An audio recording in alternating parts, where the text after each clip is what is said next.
I'll just start. Okay. Hi, Okay, sorry. everyone. A very warm welcome to this session of our Zipinar. We are always excited on our Wednesday, middle of the week, but we always get excited because we have something different from what we do. This difference, we are trying to make it in everybody's life, in the community. How? By empowering, by informing the community, informing our friends, family, new ones about some topics which we might know some of it. We might not know the full of it, but we don't know. There are, like, if you tune in on YouTube or anywhere else, you will get tons and tons of information, but which one to choose? So here is a platform where we strategically choose the topics, then we choose our speakers, and they so happily join, and with their time that they want, they could have used it in any other form, but they choose to spend this time with us. So we are ever grateful to all our speakers who joined the Let Us Talk It platform, making it worthwhile, making it something adding value to the community. So with that, we begin today's session. We are extremely happy for all those who have joined in on YouTube, Facebook, but if you can join in the Zoom link, then you can interact with our speakers. And we have two fascinating topics today. First topic we have is why organizations should embrace mindfulness for increased productivity. And to be honest, I would say it comes individually first, and then you can translate it to the organization, or does it work the other way around? So these are the questions which you can ask our speaker, and I'm sure she will gladly answer that. And the next topic is more about personal wellness. So we try to put in topics together that you get a full benefit individually and professionally at the end of the time that you spend with us. And a little bit about Janet Nambi. First, that she is the CEO, founder of Unconscious Brilliance, and she's a certified life and business coach, keynote and motivational speaker, and TEDx Kiwan Wendy 2021 speaker as well. But also that she was doing some other 9 to 5 job, and then she left that, and then she became a certified neuro-linguistic programming practitioner, NLP, mental and emotional release practitioner, and a positive psychology practitioner. So to put in that much of effort and to do a career change, it takes a lot. So more from her. Absolute pleasure to have you, Janet. Over to you.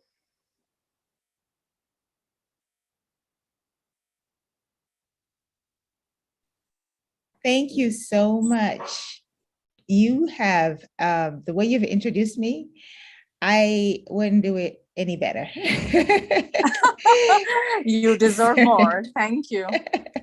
Thank you so much. I think I need a little bit more self-belief. I was like, wow, she's done a great job. So um, I'm talking to you all today. Thank you so much for having me, first of all.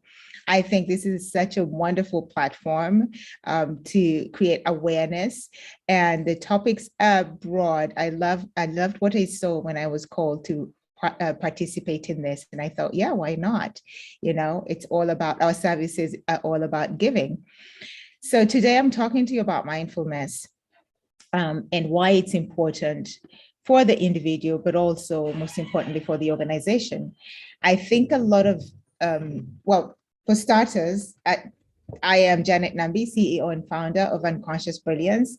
I will not go over everything that I do in the interest of time, and I'll just let you all check out my website, unconsciousbrilliance.com, to learn a little bit more about me. But I am a life and business coach and also a mindfulness practitioner or a mindfulness trainer. Now, what we're going to talk about today in this presentation is, first, I'm going to define mindfulness, its individual benefits and organizational benefits, and what it takes to implement it in an organization. I think for many of us who are into self-development, we already practice some level of mindfulness.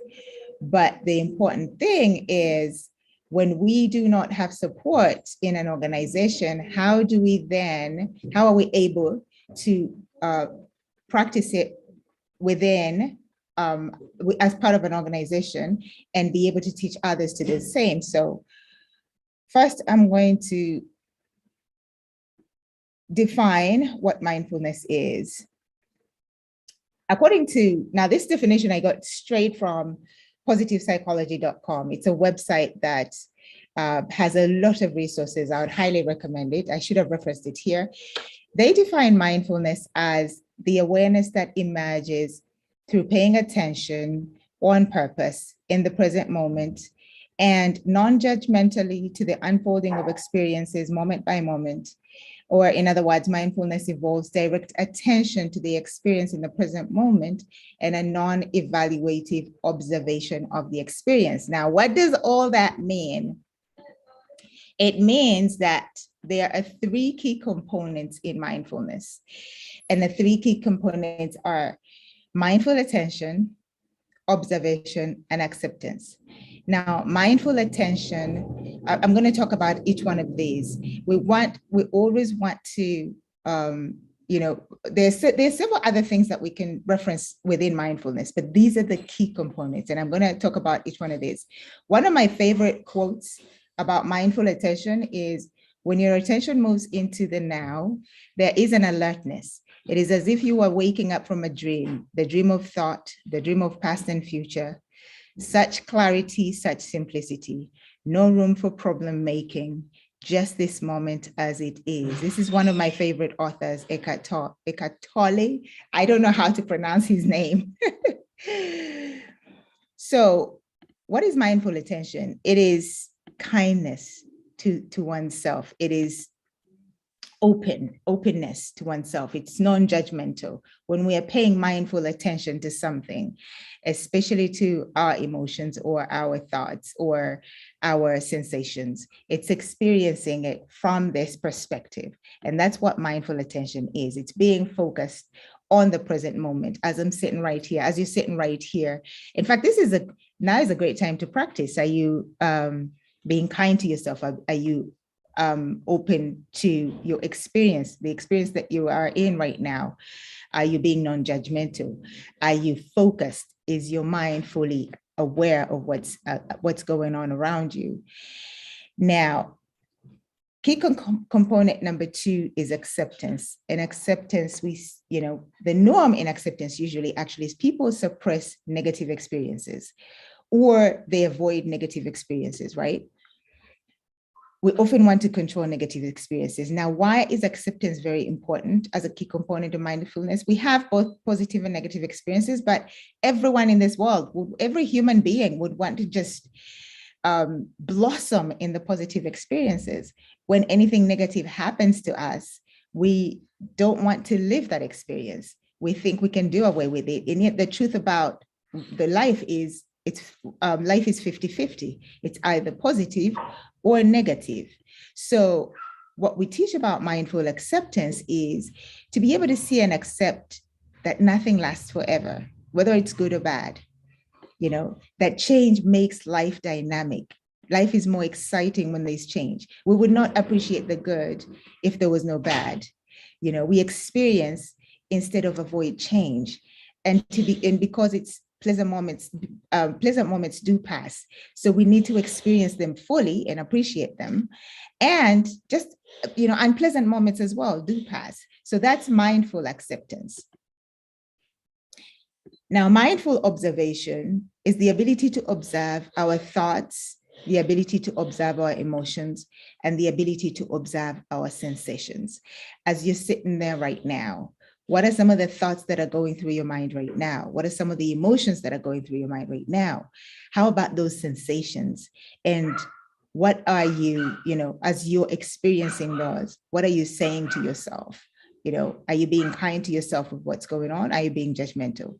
So that's what mindful observation incorporates. It is you become the observer. So you, instead of trying to control anything, you just step out of it and just become the observer and realize that, there's a difference between thoughts, feelings, and sensations. And once you have that clarity of the difference between those three, then you're able to bring objectivity to whatever experience is going on, or whatever you are experiencing. So you become what I call the tower watcher. You are at the top of the tower and just watching yourself and what you're experiencing. That way it doesn't have control over you. All right. So what are the benefits to an individual? One of my favorite quotes, again, as I said, Eckhart Tolle is one of my favorite writers. He says, don't let a mad world tell you that success is anything other than a successful present moment. Our definition of success often depends on what other people have defined success to look like. And yet we have control over what we want our success to look like. So when we practice mindfulness, an individual is able to promote well-being. Anxiety and stress are part of life. Every day we face a lot of stressful situations. I mean, we get up in the morning, rush to work, the day goes by. I mean, as you're driving to work, you don't even recognize where you are, the path that you take, the route you're taking. You don't recognize anything along the way. You're in auto drive. When you get to work, you're glad you've gotten there safe and sound, and your mind has probably been on everything that's on your desk. That's one of the quick ways that we experience stress and anxiety. So mindfulness promotes well-being. You're able to take your mind off things that you have no control over. It improves your working memory. I mean, imagine if you are focused, if you practice focusing on the present moment, what that does to your memory. It will improve your memory. It is a buffer against biases that we face daily. We are often judging the world, whether it's good or bad things, experiences are good or bad, negative or positive. That cancel culture, we're able to, when we practice mindfulness, we're able to buffer against those biases and see things for what they are. It helps you make a better use of your strengths when you are aware of your experiences, when you are present, when you are the observer, you are aware of your strengths, and you are, you focus and you're in tune of those strengths. So it helps you practice your strengths even more. And it can raise your ability to create happiness within your life. Now, one of the things you have to remember is happiness is not an end game. It is not something that you achieve after you've obtained something. Happiness is not something you work towards, that at some point in the future, I'm going to be happy. Mindfulness helps you create happiness in any given moment, even when you're sitting at a game that you think is boring or an event that you think is boring. Practicing mindfulness with curiosity can change your experience. It helps you recover. Oh, these are coming two at a time. It helps you recover from setbacks and adapt well to change. I've spoken about acceptance, right? Accepting both the good and the bad. I mean, imagine if that was your daily practice. It helps reduce stress, anxiety, and helps us sleep better. In mindfulness practices, we also do meditations, and there are all kinds of meditations. The kind of meditations that we do in mindfulness are not religious meditations.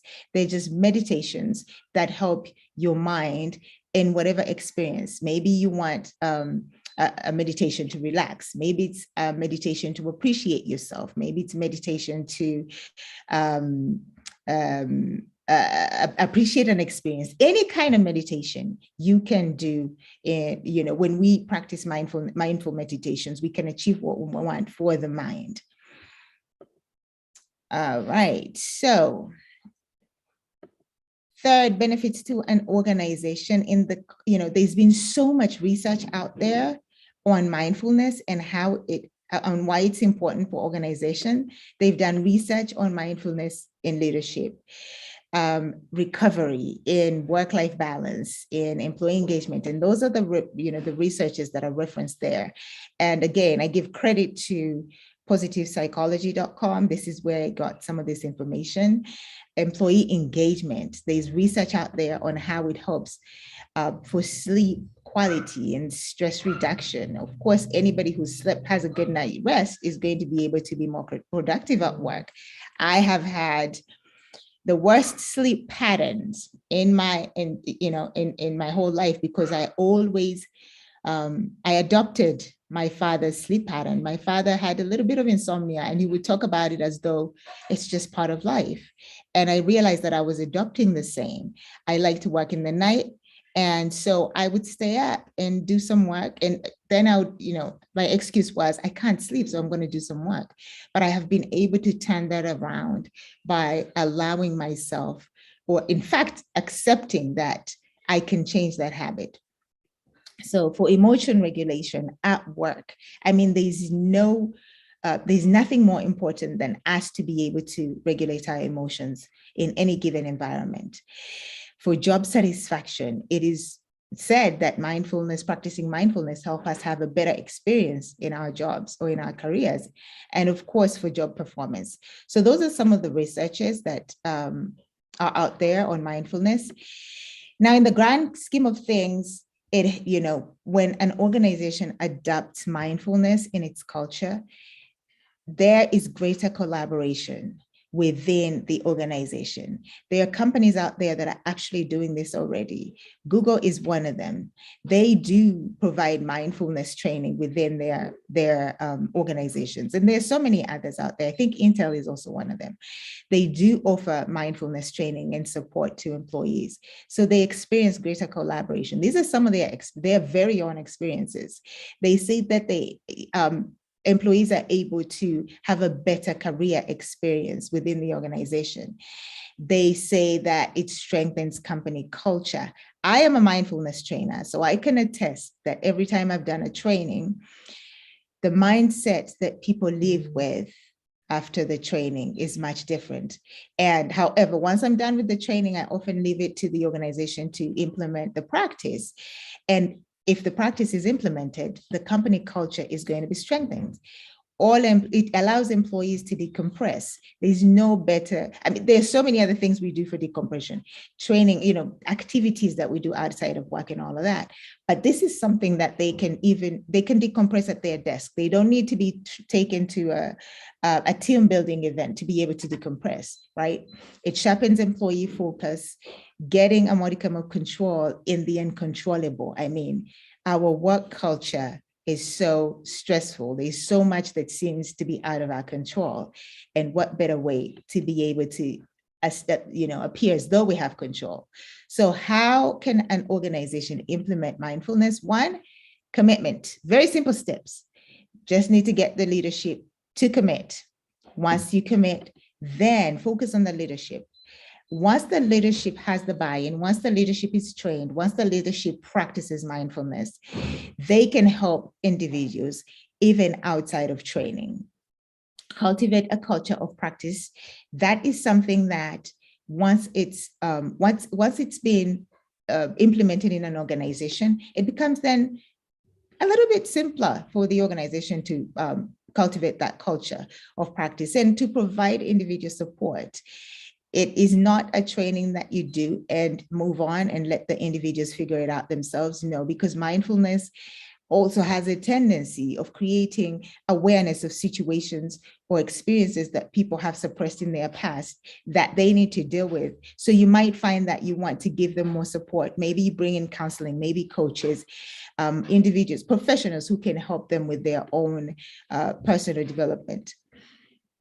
Last but not least, mindfulness isn't difficult. We just need to remember to do it, by Sharon Salzberg. And I, as a mindfulness trainer, these are some of the topics that I run through with organizational teams that I'm working with. Attention and now, learning about our automatic thought patterns. Where do your thought patterns focus? In fact, this is something that I would encourage anyone to look into. What do your thought patterns lean towards? A lot of us lean towards the negativity in our thought patterns, but sometimes we are not even aware. We don't know that. Acceptance, judgment, taking the fear out of goals. Do we give ourselves compassion? You can't give what you don't have. When you have self-compassion, you're able to share it and give it to somebody else. And the ego, it's very rare that you find training programs out there that talk about the ego. Here, in mindfulness, it's about how do you define yourself? And if everything that you possess outside of you was stripped off of you, what then remains? Who are you truly to the core without any external influences? And of course, I hope organizations implement or integrate what they have learned. And I not only do it for organizations, but I'm about to roll it out for groups of individuals who are interested. So that's it, folks. I was given 30 minutes, right? I think I've done well on time. So if there's any questions, otherwise I can be found at unconsciousbrilliant.com and any of the social media apps.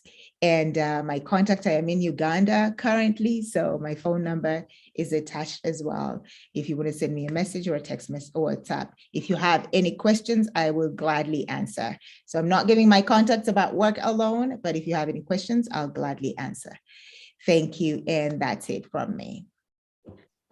Thank you so much, Janet. That's a really broad information regarding being mindfulness. So because future is important, like not just like how you do day to day, like you also have to think like you don't have to be the same thing as you are when you wake up in the morning. So you have to also think what will happen the next day. And we Yes. have Srini placing a comment. Thanks, Janet, for a structured presentation and important points to apply in daily life. So that's from Srini. Now we are open for questions for anyone would like to ask or just share their thoughts or insights with our topic and with our speaker. Please feel free to unmute if you wish. Yes, hi, this is Shita. That was a brilliant talk, and I really liked the name Unconscious Brilliance, Janet. Thank you. Yeah, and also I completely understand when you said being mindful makes us alert.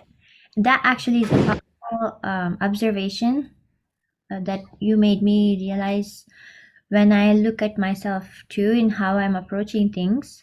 That mindfulness is what takes out the fear, and it's what makes me alert into doing the next step or receiving when I'm getting it, giving when I can give, and I love it. The Eckhart Tolle quote you said was also very, it connected me, but now I forgot what is the exact quote. What is it? I can find, I think I had two of them. I don't remember which one. The first one. The very first one? Yeah. I don't think this one then. I think, isn't that the first one? Don't let a mad world tell you that success is anything other than a successful present moment. Actually, this is not the one, but of course, he's right.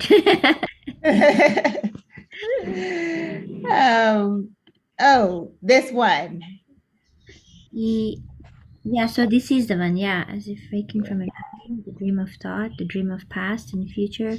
The clarity comes from that simplicity. Yeah, I love it. This is like very profound.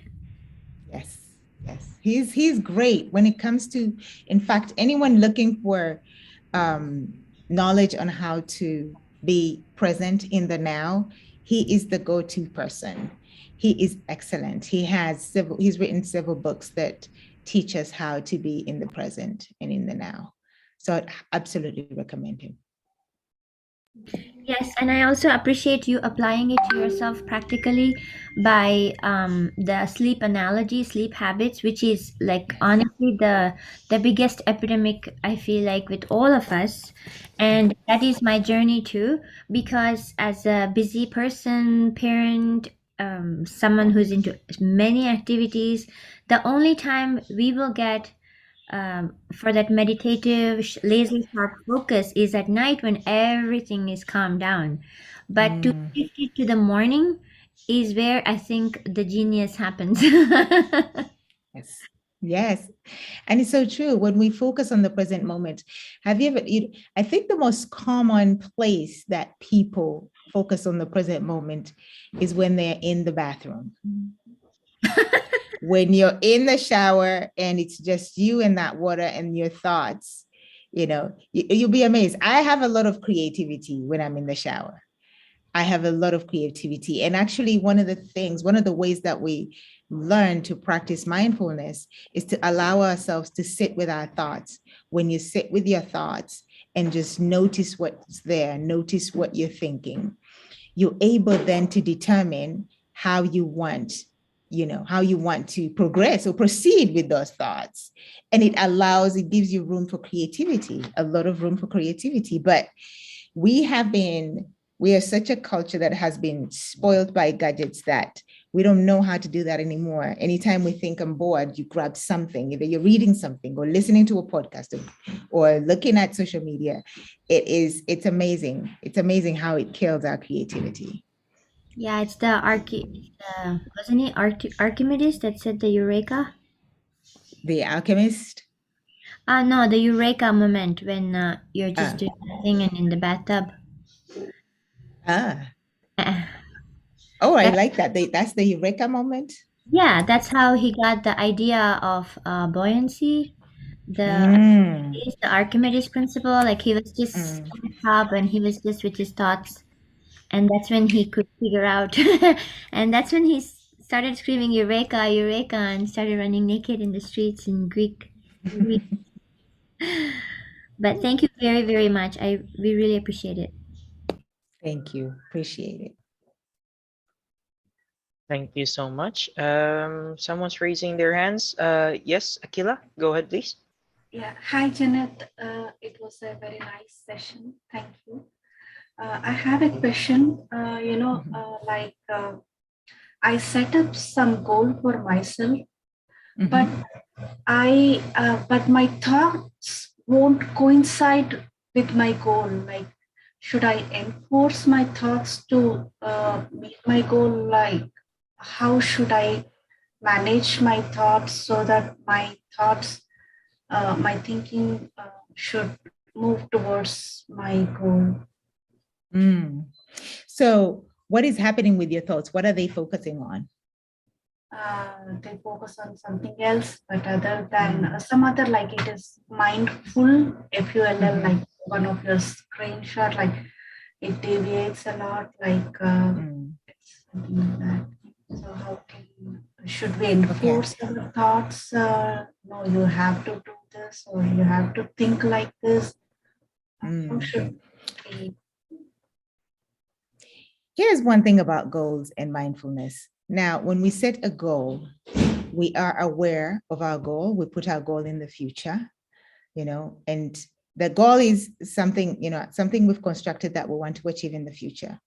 So once you create that awareness that that goal is there, what's more important right now is to focus on your present moment. What do I have right now that can help me get to that goal? That's what's more important, because all you have control over is the present moment. One of the biggest mistakes people make is focusing on the past and how they fail to achieve a lot of goals, and they get into ruminating over what went wrong in the past, or focusing on the future, which then creates a lot of fear about what they want to achieve in the future. So it's very important for us to just have a goal, put it in the future, park it there and say, you know what, a year from now, I want to have accomplished my certification in, web design. Now, how do I get there? Assuming, you don't have the money to invest right now. How do I get there? Right now, then, realizing that the only thing you have control over is the present moment, the now. What is it that I can do today to help me get there? I think that's one of the best ways to be able to practice achieving our goals. Does that answer your question? Yes. I think I unless I put it into the practice, like, every time when I think about my goal, I'll be in the fear state, where I'm going, where I'm deviating, why am I, like I enforce myself, my thoughts to put onto that one. So I think I need to take control on the present situation, what I can do now. When you focus on that goal in the future, if your thoughts are focused on the future, then you're always going to be in fear and anxiety and all those uncomfortable negative emotions that are pulling you away from focusing on what you can do right now to be able to achieve that goal. So that's what happens. So your thoughts about the goal are going to create the negative feelings, because it's always our thoughts that create our negative emotions. So your thoughts are going to create the negative emotions. We need to focus on what to focus, or we need to manage our thoughts as well as a Yes. as a person. They need to have mindful attention. Yes. So mindful attention, it's just focusing on the now and the present moment. What do I have control over? That's it. And then in that present moment, when you realize that your thoughts are deviating into negativity, then you want to pay attention, non-judgmentally to those thoughts. Why am I thinking this? Why am I having all these negative thoughts? And with those negative thoughts, one way to declutter your mind actually is to write all of them down. When you write all of them down, it's going to declutter your mind, but it's also going to show you what you're thinking about. And then it's at that point that you're going to decide, how are these thoughts serving me? And then move forward from that point by deciding how you want to think about a circumstance. Because all of our thoughts are just sentences that the mind makes up. They're neither true nor false, they're neither good nor bad. They're just thoughts. Thoughts are sentences that are just running in our minds constantly. We have we tend to not have control over them because we have 60, 70,000 thoughts a day, but they're neither true nor false. We just decide, or good or bad. We just decide that this is a good thought and this is a bad thought. So you can just decide. It's not that simple. It takes a little bit of practice, and some people need a little extra help. And that's why we coaches and counselors and psychiatrists come into the mix to help. So sometimes it's not simple, but that's one of the ways to do it. Declutter your mind and then decide how you want to proceed. Yeah. Does that help? Thanks. Yeah.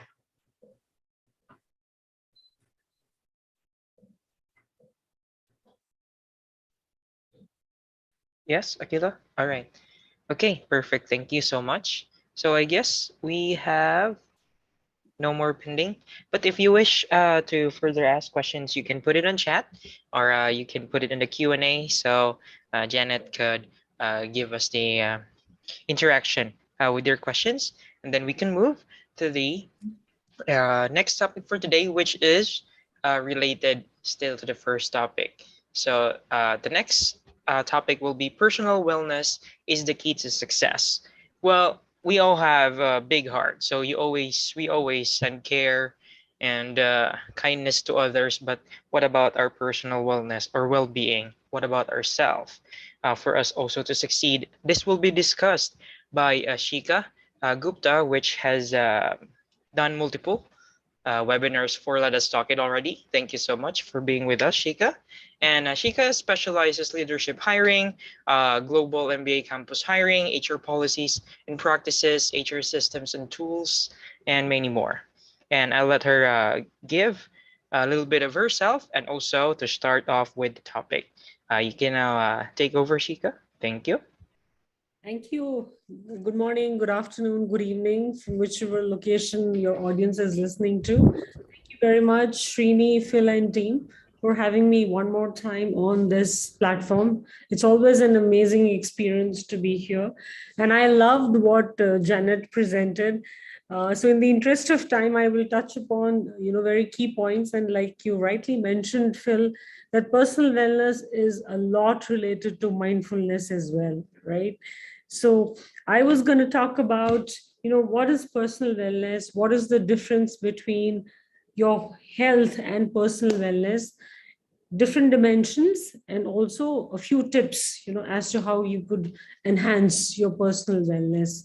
So the first piece is, what's according to us as personal wellness? Everybody has a different definition, right? I'm well, I'm fine, I'm healthy. That's wellness, right? But that's not wellness. Wellness is a new unison of mind, body, and spirit, right? And there are various dimensions to wellness, which actually means that you're living a very healthy lifestyle. It could be your emotional health, it could be your financial health, it could be your intellectual health. So different dimensions of personal health. Whereas personal wellness, sorry, whereas health refers to your physical state, right? Your physical state, the way you are, right? You're not suffering, you're disease free, you don't have any ailments, you're feeling fine, you're breathing, you're walking, you're talking, you're mobile, everything. So that's just health. Wellness is a lot of dimensions. Now let me cover those dimensions very quickly for the audience. The first and foremost is emotional wellness. And that's very well connected to all the stuff that Janet had to say on mindfulness, which was just beautiful. Thank you for that again. So, what is emotional wellness?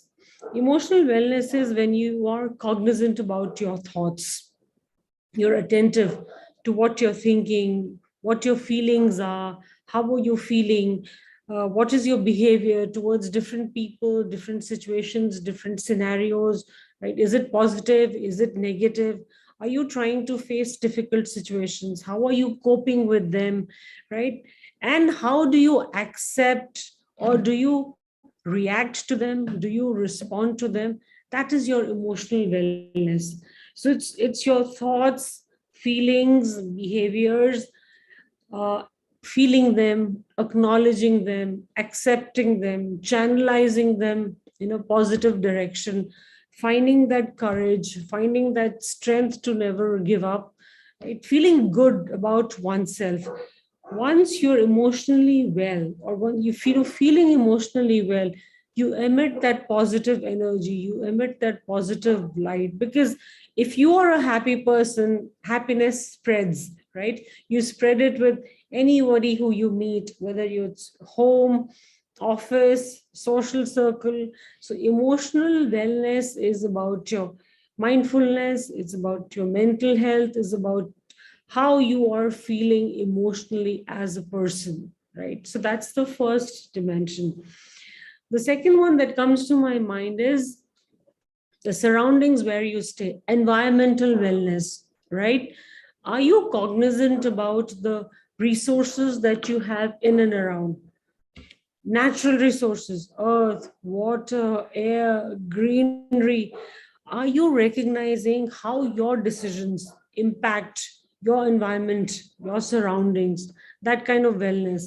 Are you a person who's going green? Are you planting more trees? Are you not wasting natural resources? Save light, save water, save electricity, right?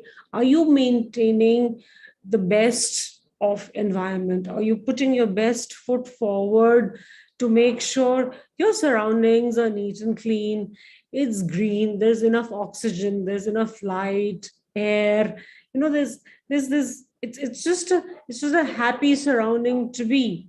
Are you a person who's looking after nature? Do you love nature? Do you care for nature? So that is your environmental wellness.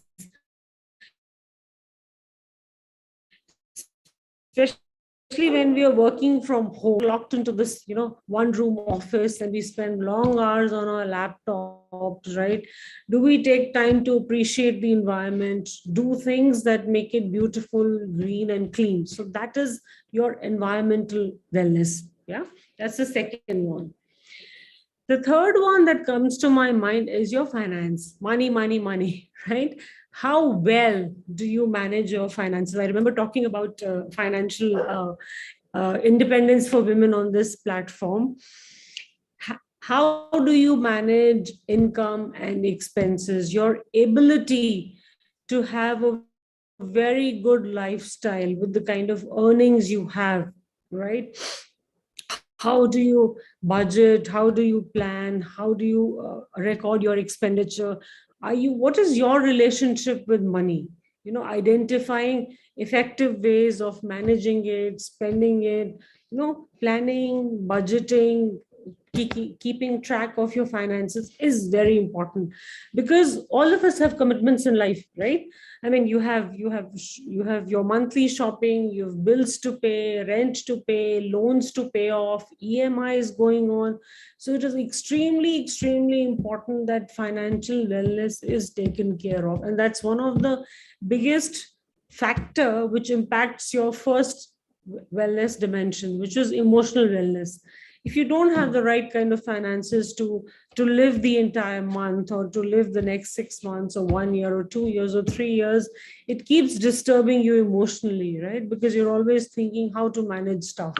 So financial wellness is the third dimension that comes to my mind. Let's keep thinking through. Apart from finances, how do we maintain our intellectual wellness? What do we mean by intellectual wellness? How do you upgrade yourself? How do you become a lifelong learner, right? Gain knowledge, participate in forums, do different activities, learn, challenge your mind to learn everything on an ongoing basis, learn something new, right? Participate in different forums, different webinars, seminars, as an audience if you want, as a speaker if you want. Be creative, challenge your mind, so one of the things that I love doing is sometimes I play these very difficult Sudoku puzzles, right? Because you challenge yourself to beat the score that you scored yesterday. So if I scored 100, today I want to do 150 or 200. So challenge your thoughts, challenge your mind. You have to always sharpen the axe. Only a sharp axe can cut the wood, right? How do you reason? Are you creative? Are you objective? What are you, a left brain person? Are you a right brain person? You have to keep challenging yourself. You have to keep yourself always informed, always learning, always upgrading your skill sets, right? Always reading about your industry's trends, your domain, whatever you do. So that's your intellectual wellness. Information or knowledge empowers people, right? If I know my subject, or if I know my domain, whatever, it is a very empowering aspect. If I know I am good, I have the confidence, I have the power to talk, to deliver, to debate, to argue, to discuss. So information and knowledge empowers the person. So make sure you take care of your intellectual wellness. Now, moving forward from intellectual wellness, your intellect is used in your occupation, right? Whether you're a full-time employee, part-time consultant, freelancer, whatever you do, intellect is required. Occupational wellness is the next dimension I'm going to talk about. How do you get fulfillment out of work? Job satisfaction, and not salary, right? Job satisfaction. Are you happy with the work you're doing? Is your job fulfilling? Does it give you the entire platform? Are you able to utilize your skills? Are you able to utilize your knowledge? Are you able to utilize whatever experience you have? How fulfilling is your job, and how honestly are you performing that job? How dedicated, committed, enthusiastic you are, how engaged you are. If you're not happy with your occupation, if you're not happy with your work, whatever you do during the entire month to get that paycheck, you wouldn't be happy receiving that paycheck either. So occupation actually takes most of our day. We spend more hours doing office work or our occupation, say 9 hours, 10 hours, rather than spending time with our loved ones or family. So occupation takes a large part of your life. That particular wellness is very important to maintain. If you don't love your job, please don't crib, just quit. Look for another one. I'm sure there's a there's a better place where you can rise and shine, where you can flourish. But it's important to be happy with your work profile. Contentment, job satisfaction are very important. Now, moving on from occupational wellness, I would want to talk about the next one, which is physical wellness, right?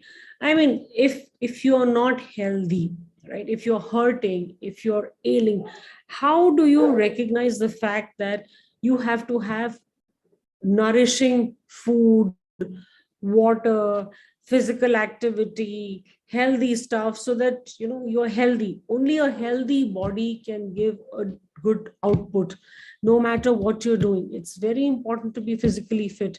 So audiences, I mean, please incorporate exercise, health food, some sort of an activity, whatever you enjoy. Exercise need not be just exercise. I have people in my network who love to just sweat it out through dance, through swimming, through cycling, right? Some activity. Physical wellness is very important. Make sure you do your regular checkups, your regular doctor visits. It's good to get annual checkups done, because you never know what is developing inside the body. Sometimes there are no symptoms, absolutely. But if you are functioning, or if you're running your life, or if you're living with a body which is ailing, which is hurting, which is giving you trouble, I'm sure that's not the best life you want, right? Everybody wants to feel good when you wake up, when you rise in the morning. You want to feel well, you want to feel healthy. So please take care of your physical health, right? Sometimes there are triggers to say I'm not feeling well, sometimes they're not. So it's important to take care of that factor. Moving on from physical wellness, I would want to talk about social wellness, and that is extremely important in COVID, because all of us have got locked in our houses. I mean, yeah, the pandemic is going away, but I think 2 years were really harsh on each one of us. We were cut off from our social circle, all the parties, the celebrations, the gatherings, the whatever activities we did, everything moved from physical events to online Zoom calls, birthday celebrations happening online. All the, me being an HR person, all my employee engagement activities, everything moved from cafeteria events to online events, right? What I'm trying to say is we got cut off. We just have our family with us, our friends, our colleagues, I don't know, siblings, second cousins. We weren't able to meet too many people. So it's very important to socialize. It's very important to get online, keep talking to people, WhatsApping, doing video calls, so that you don't feel alienated. The feeling of being alone, the feeling of being lonely, the feeling of being depressed, the feeling of the fact that I have nobody around me, it's just me, my work, and my family, is very difficult to deal with, right? So please make sure you take care of your social wellness. You have a circle of friends, group of colleagues who you interact, you meet on and off, depending on how your schedules work out, or you connect over video calls. Keep that relationship on. Do not cut off yourselves from different social groups or different social circles. Maintain that lifestyle, if not in person, at least online. Yeah, that would be social wellness. And the last one that comes to my mind is spiritual wellness. We do a lot to feed our body, right? We exercise, we eat healthy, we sometimes junk, yeah. Or some of us have a sweet tooth, temptations and all that. What is it that we do for our spirit? What is it that we do for our soul, right? I mean, our body is the only place our soul has to live. So what is it that we do? So like Janet said, practicing mindfulness, any activity that you like, say yoga, say meditation, find the purpose of your life. It is very important. Yes, we all grow. We are all born, we grow up, we go to school, colleges, we start our occupation, we start doing a job, we get married, we have children. But is that your calling? Is that what you really wanted to do? What is the purpose of human life? Right? In my mind, I discovered this many years back, that I just love to help people. When I say people, women in distress, help, or since I'm in the HR field, I've been helping job seekers right? A lot of people in my network and outside my network as well, second connections, third connections on LinkedIn, help people get jobs. So that's just me, right? I love doing it. There are a lot of people, everybody has a calling in life. For me, my profession was my calling, HR. And as a part of my profession or outside my profession, that's what I love doing. Find your purpose. It is very important. And once you find what's your purpose in life, you will automatically realize that people around you, what you do, the way you live, the kind of lifestyle you have, or the kind of activities you're involved in will start also changing or will start aligning to the purpose of your life. That every human in this universe has been born with a purpose, right? We were just not produced, or we just not land up from Jupiter or from Mars. We are here to serve a purpose, and service to mankind is service to God. Yeah, one and the same thing. So what is it that you do to make your soul happy? It could be mindfulness exercises, people like doing yoga, meditation, charity, community service. Whatever you love doing, make sure outside your occupation, you find time for that. So these are the different dimensions of personal wellness, right? Emotional, physical, intellectual, occupational, social, spiritual. Only once financial, environmental, only once all these dimensions are in, what do you say, perfect harmony in your life. I know it's difficult. All of us keep trying, right? We try to strike a balance. Something called work-life balance is also has taken a hit after the pandemic has hit us.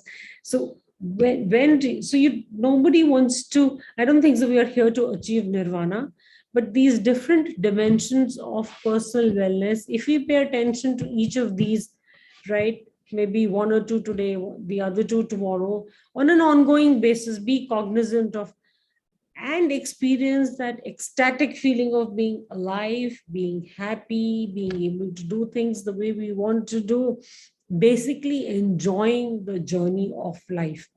That is what is very important, right? So these are the 8 dimensions. And from my experience and experiences of different people in my network, I will share a couple of very easy, very simple tips that probably you can follow as a lifestyle, daily routine. I'm sure most of us are doing a lot of these things. Say, for example, to begin with, we should probably stop working those long hours that we keep doing. Or maybe, little things like when you get up in the morning, start your day with a nice warm glass of water, something like that, right? You feel good. Body needs water. 70% of our body is water, right? Begin your day with something positive. I'm somebody who loves reading motivational quotes, posts, messages, or YouTube videos.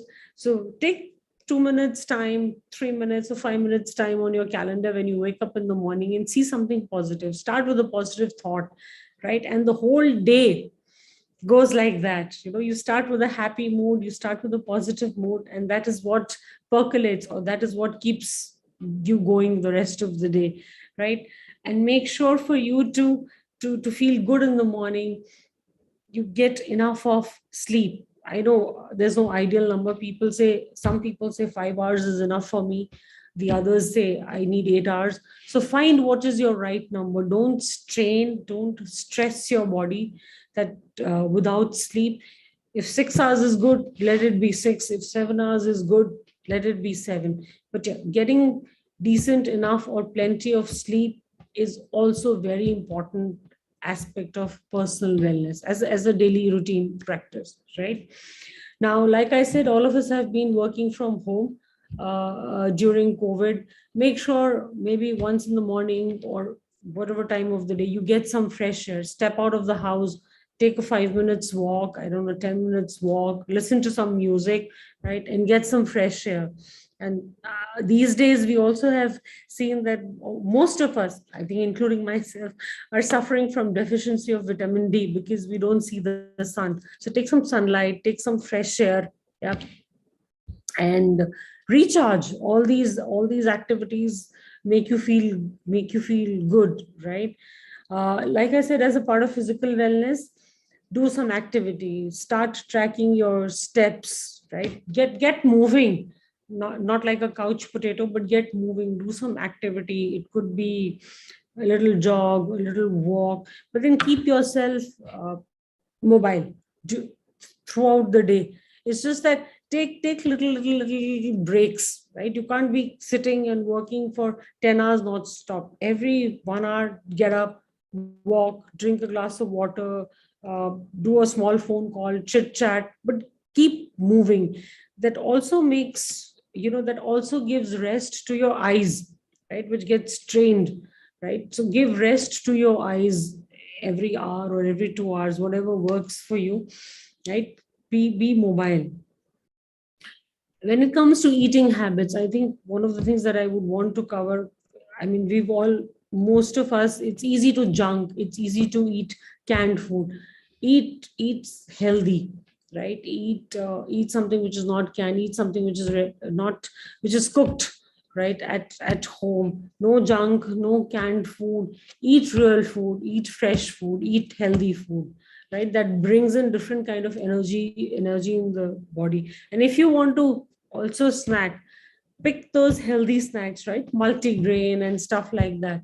That all these things that I'm talking about are daily tips that you can practice. If you want to snack, please go ahead and snack, but choose smartly, choose wisely. What is it that you want to do? You wanna do multigrain, you wanna do wheat, which does not have too much of carbs, which doesn't make you lazy, you're still mobile, right? Also, as a part of daily practice, take your, what do you call that, multivitamins, whatever you want to take, so that your immune system is intact. It doesn't get impacted by different infections, or people in your community or in your area, if somebody is suffering. Viruses travel very fast, so make sure you take some tablets, whatever vitamins you want to take.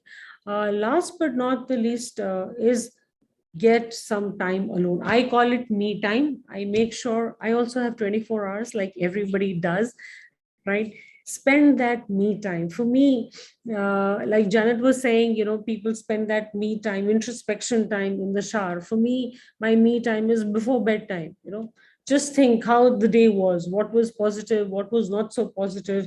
How do you want to spend the next day? What is it that you want to do? How can you make it more productive? How can you make it more lively, more creative, more enthusiastic? So that me time. Or plus do things that you love, right? In that me time, I don't know, play with your children, watch TV, game, network, whatever. That alone time, that me time is very, very important. During that me time, I get all the brilliant ideas. You do self-talk, you introspect, and you try to improve. How do you become a better person tomorrow? It's very important, guys. I mean, me time is important. 10 minutes, 20 minutes, 30 minutes. That's the key to probably even my happiness. As a happiness coach, I always tell people that no matter how busy your day is, even if you're dying to go to bed, dying to go to sleep, right? Spend 10-15 minutes alone, introspecting about you, yourself, behavior, life. What is it that you want to do, right? Me time. So these are some tips from my side. I hope it will help the audience. I think that's it from my side. I will be happy to take any questions that the audience may have. Thank you so much. Thank you so much, Shika. That's really timely. Like it's reminding us, because sometimes we get caught up with the flow of day to day. We forgot those few things. Like they're the basic, but we tend to not have them in mind. And one more thing, if you do the personal wellness thing and all the preparations, like when you get your success, you have all the energy to celebrate it. Because if you don't, then you'll just be lying on your bed. Okay, someone's celebrating my success, so that's no use. All right, now we're open to interaction. For those who would like to ask questions or share their insights, feel free to unmute your mic or raise your hands if you wish.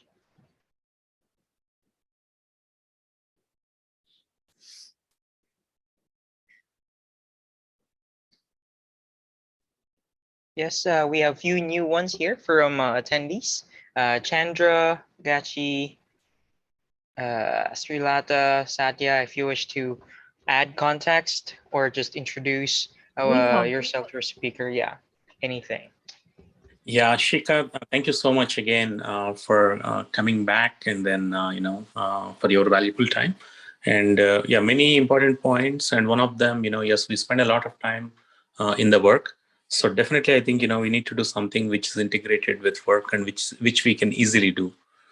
So that definitely, that's what I'm taking a personal note for myself, how I can blend with my daily, work style. It could be just like, doing some exercises right from the chair, some chair yoga. So there could be simple things that could make a big difference actually. So yeah, thanks for your wonderful, session. Thank you so much. And you know what? Most of the things that I spoke about, we all take it for granted, correct? Little things that make a big difference. And that's all a Yes, part of our. definitely. Yeah. Thank you for your kind words. Hey, I guess we are all set. Like everyone's pretty much filled with information for today's topics. And we'll definitely have something to look forward when they wake up the next day. Well, speakers, thank you so much for your effort and the experience and the knowledge you have shared. Janet, thank you. And Ashika, thank you so much for being with us today. And also Hey, letting me. interruption. Yes. Sorry, because I'm just wondering if anybody would leave. If anybody can, everybody can stay back for just another, 3 minutes or so. I want to show one idea that we are working on, and I want to take your quick feedback about your thoughts. When I'll show you, I'll show you a visual, a flyer, and I want you to tell what you think about it. Okay. But anyway, so Phil, you can continue. I'll be ready in 1 minute. Okay, so yeah, to formally close the session today, I would just like to inform everyone who attended and who viewed on our live platforms that we also have our youth webinars. So you can feel free to visit our website. That's LetUsTalkIt.com/youth to register and also support our young speakers. It will be a great help. Now, again, we would like to welcome you again for next Wednesday, the same time. That's 12 p.m. to 1 p.m. Eastern Time for two new topics with different speakers to discuss and share their experiences. So please join us again, and we're looking forward to see you again next time. Thank you so much, and have a great day. Thank you so much. Okay, so this is what I wanted to show you, the flyer. I hope all of you can see this, right? So you can replace that Cogent with Let Us Talk It. Okay, so because this is the Let Us Talk It forum, we'll have a flyer with Let Us Talk It, as Let Us Talk It social. So the idea is that I think Jashital, if you are there, you can also feel free to speak. Because you are the brain behind some of this. So the idea is, the team chatting informally every week on Fridays. I think we are targeting probably every Friday, 1 p.m. Eastern time. And I think Sheetal came up with this, when I proposed that idea, she came up with this, with this, the whole, verbiage that you're seeing here, strictly unofficial, fully social, and then, improving our productivity quotient with informal chat on imagination, imperfection, and improvisation of our lives. So that is the context. And then our creative team came back with this visual. So my quick question is, what do you understand from this? What is this visual about? Everybody can quickly unmute and speak. I don't want to take a lot of all of your time because this is something not in the agenda, but I thought it is a good opportunity for us to brainstorm. Any creative brainstorming, will relax us. True, Srini. Shika here. So all the words in this flyer look absolutely brilliant, except productivity. That's very corporate, work-driven stuff. Yeah. Actually, there is a corporate connection. That was the reason I think that word was used, because we were thinking that it will be useful for employee productivity as well. So this is not just about random chat, but when we open up and talk, it indirectly, has impact positively on the productivity as well. That was the reason. But also, please go on, and also the visual. Yeah. Okay. Improving productivity. Hi everyone, Manu here. I think there is a mask which is worn by the guy, I think, and he's hesitant to have unofficial chat before he climbs up the ladder. So that's, I think, which I can derive from all the elements in this pictorial representation. Good, Manu. Anybody else? Yeah. Srini, why he's holding the hands? Holding the hands means it shows like not very interested. Yes, I think that is a creative aspect of it. I think he wanted the creative person behind this wantedly chose that. I'm thinking that he is pondering more like more thinking. Maybe he doesn't want to show himself, so that's why there is a mask. But there is some kind of thinking going on, like he's open at least with his eyes and ears, nose. Maybe he's pondering about, what is the heights that he can reach if he can climb the ladder. Right. Yeah. Good thoughts. Anybody else?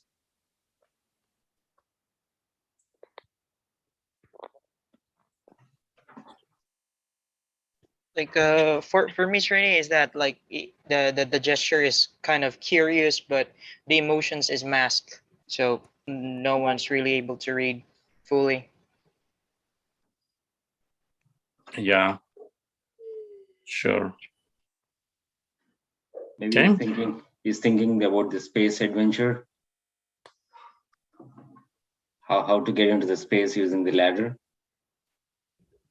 I think this is about, unmasking our inner self,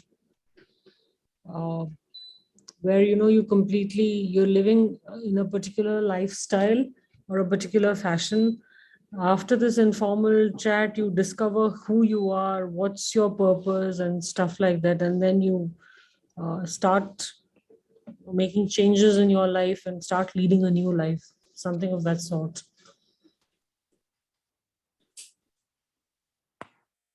Yeah, sounds good. Actually, I invited the creator of this flyer as well. So Ravi, Ravi is Director of Operations and Customer Success at LetUsTalkIt and Cogent.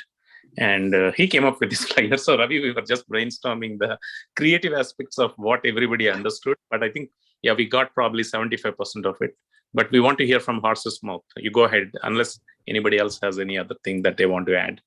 Hey Srini, this is Sheetal. I was waiting to understand. This is my first time seeing the picture, and the fact that Ravi is here, right? Yes. Yeah, it's brilliant. I like it.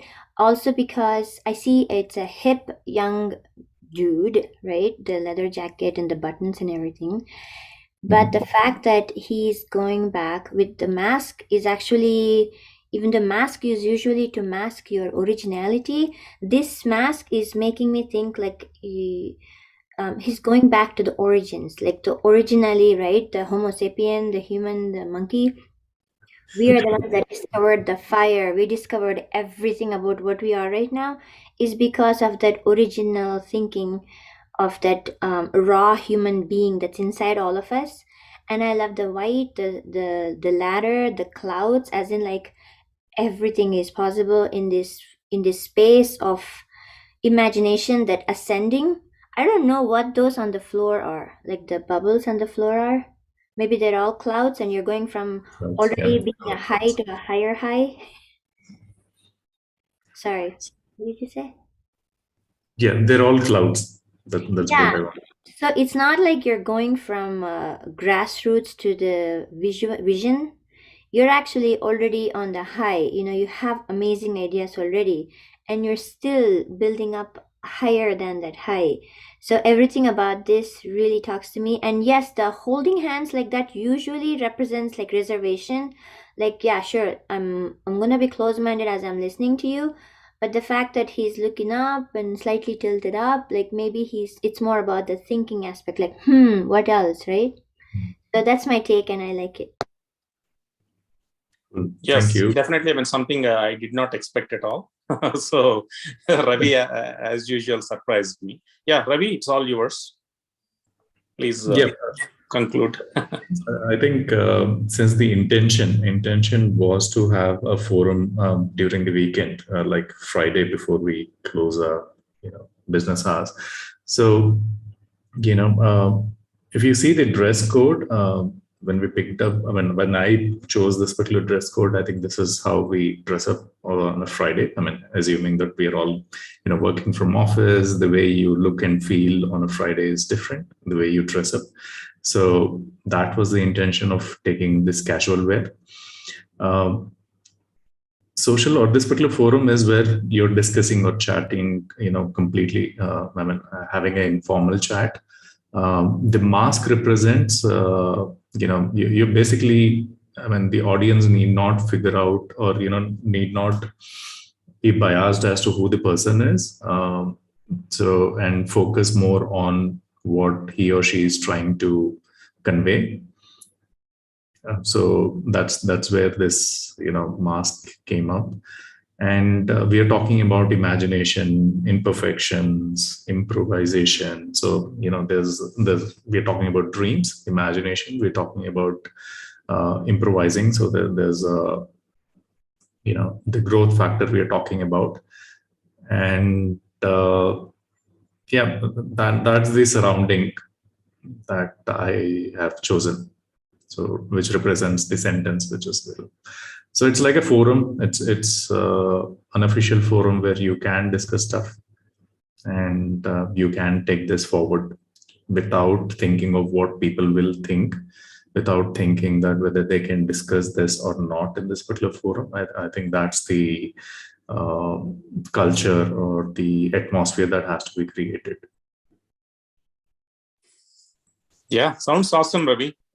So that's great. Yeah, so always look forward to more creative stuff. I think we'll be doing a lot in the next couple of months. So, okay. And I think if there are no other comments, then we can probably conclude the session. We took 15 minutes more than the regular sessions, I guess. And and also thank you, Sheetal, for coming, quickly, as soon as you saw that, within few minutes, I think, within 2 minutes or 3 minutes, you came back with the whole, this whole thing. It's fitted so perfectly. The, imagination, imperfections and all that. So that's really great. So yeah, we'll have this, this Let Us Talk It social every Friday, 1 p.m. Eastern time. I think it is mostly, maybe it is this Zoom link or, anyway, we'll be publishing that to, everybody. So yeah, thank you all. And Phil, it's all yours to conclude the session. I guess I have already closed it earlier, and some of you have left. Oh, okay. I guess, yeah, but that's totally fine. Again, everyone, you can attend the next session again at the same time next Wednesday, 12 p.m. to 1 p.m. Please do join for 2 new exciting topics again. So all the best, and take care as always. Yep. Thank you all. Thank you, everyone. Bye-bye. Thank you all.